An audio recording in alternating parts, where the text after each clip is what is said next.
PV. അൻവറിനെതിരെ രൂക്ഷ വിമർശനവുമായി മുഖ്യമന്ത്രി പിണറായി വിജയൻ. ചരിത്രം വഞ്ചനയ്ക്കും വഞ്ചകർക്കും മാപ്പ് കൊടുക്കില്ല എന്ന് അദ്ദേഹം പറഞ്ഞു. LDF പോത്തുകൽ പഞ്ചായത്ത് റാലി ഉദ്ഘാടനം ചെയ്ത് സംസാരിക്കുകയായിരുന്നു മുഖ്യമന്ത്രി. സ്വരാജിന്റെ സ്ഥാനാർത്ഥിത്വം UDFന് അങ്കലാപ്പുണ്ടാക്കുന്നുവെന്നും മുഖ്യമന്ത്രി പറഞ്ഞു. ലീഗ് നേതൃത്വം അറിയാതെയല്ല കോൺഗ്രസ് ജമാഅത്തെ ഇസ്ലാമിയുമായി ബന്ധപ്പെട്ടത് എന്നത് നേരത്തെ തന്നെ എല്ലാവർക്കും അറിയാമായിരുന്നു. ഇപ്പോഴത് പരസ്യമാക്കിയെന്ന് മാത്രമേ ഉള്ളൂ. എത്രമാത്രം ഗതികേടിലാണ്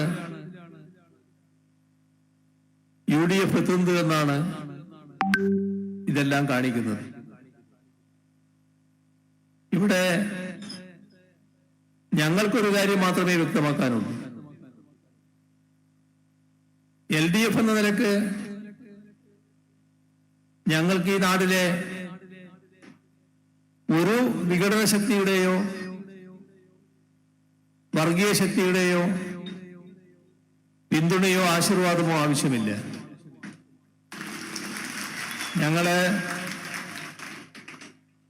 മതനിരപേക്ഷതയുടെ